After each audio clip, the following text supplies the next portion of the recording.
Oh Lord, oh Lord, oh Lord, oh Lord. Hi Pally, my name is Anand Srinivasan. I'm from Verde magazine, and today I will be reviewing Vince Staples' new mixtape, Shyne Coldchain Volume 2. Vince Staples is a hip-hop MC from Long Beach, California. He's collaborated with a number of artists, some being Odd Future member Earl Sweatshirt, as well as Mac Miller.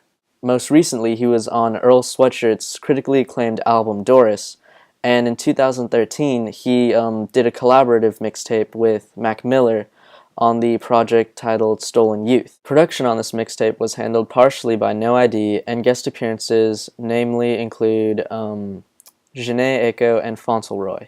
The fact that this album was produced by No ID is rather interesting because No ID has been known to put out a lot of, or to produce a lot of albums for artists that have a very mainstream sound. But in the case of Vince Staples, he actually gives them a lot of kind of beats that accompany and kind of mesh well with the type of sound and the type of tone which Vince sets in his songs with the different subject material which he addresses. Some of my favorite instrumentals would be Progressive 3, Locked and Loaded, 45, and Trunk Rattle. One of my least favorite instrumentals is Turn, and it's actually really unfortunate because I felt like this song had a lot of potential. In terms of like the lyrical content, I thought that Vince was very poignant on this song, but this instrumental, just with like the looped vocals, were very obstructive and just like detracted from the song's like true meaning, I would say. On this project, Vince Staples addresses a lot of admittedly old subject material from his previous works, such as gang violence, poverty, drugs, and drug dealing.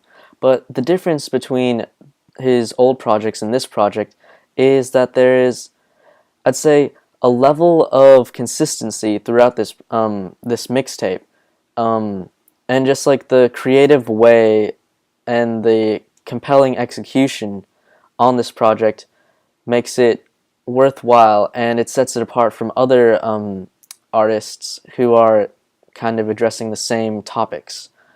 Also, the fact that this is a 30-minute project, it's relatively short.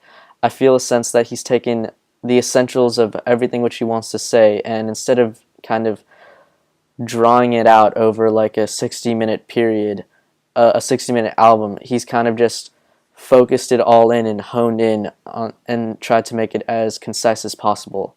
Song after song, Vince Staples delivers a number of clever lines and thought-provoking verses. For example, on the opening track, Progressive 3, Vince Staples says, "A penny saved is a penny earned. I be stacking up this copper as the city burn," referring to the copper as it relates to pennies and copper as it relates to cops or the police. In the same song, he also talks about how if God was trying to steal his money, he would kill him, kind of showing the unfortunate disposition which his lifestyle has put him in and the inescapable violence of the world which he is a part of. And then on another line, he says that he was baptized in a pool of slave tears, kind of calling into question the system that raised him and the world which he's grown up in, and how it's affected his life and his and kind of like his mentality.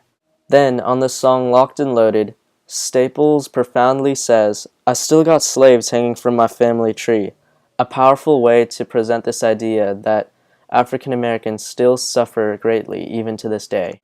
But one of my favorite lines on the entire mixtape is on the song Turn, which goes, "Medication costs an arm and a leg," a truly ironic way to show the flaws of the medical system in the United States. One of the best songs on this entire mixtape, however, is the song Nate, a track where Vince Staples takes a more introspective look at the influence which his father had on him. One of the verses goes, "Black bandana on his arm, needle in his hand, mama trying to wake him up young so I ain't understand why she wouldn't let my daddy sleep, used to see him stand out in the alley through my window, drinking hen with his homies blowing cig smoke, lights flashing now he's running from the Winslows, hear him screaming for my mama at the back door. Sometimes she wouldn't open it, sitting on the couch, face emotionless. I don't think they ever noticed that I noticed it.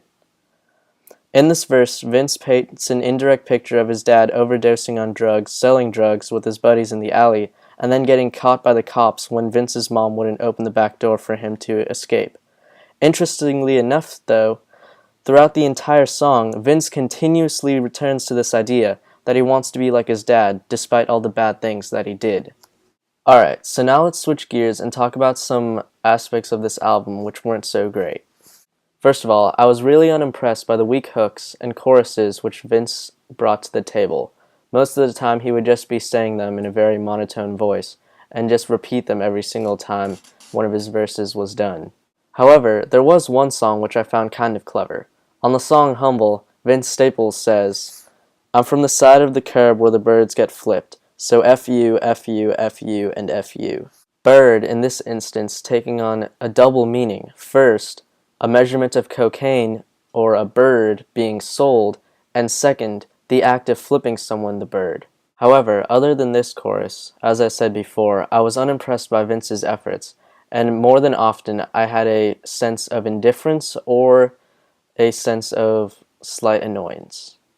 I especially thought that Jhené Aiko's contribution was absolutely unnecessary, and it sounded almost like as though they literally took what Vince would have otherwise said in his monotone voice and just had Jhené Aiko say it in her monotone voice. To begin wrapping things up, at the end of the day, I did enjoy this mixtape, and though there were some small pitfalls from the unsatisfactory hooks and choruses, I did think that there was a lot of great qualities about this album that made it very enjoyable to listen to. Overall, I thought that this was a significant step in Vince Staples' music career, and I personally thought that this was a solid project. On a scale of 1 to 10, I would say that Shyne Coldchain Volume 2 deserves about a 7.5 to an 8. Anyways, thanks guys for listening to this review. If you listened to the mixtape, write your opinion in the comment section below.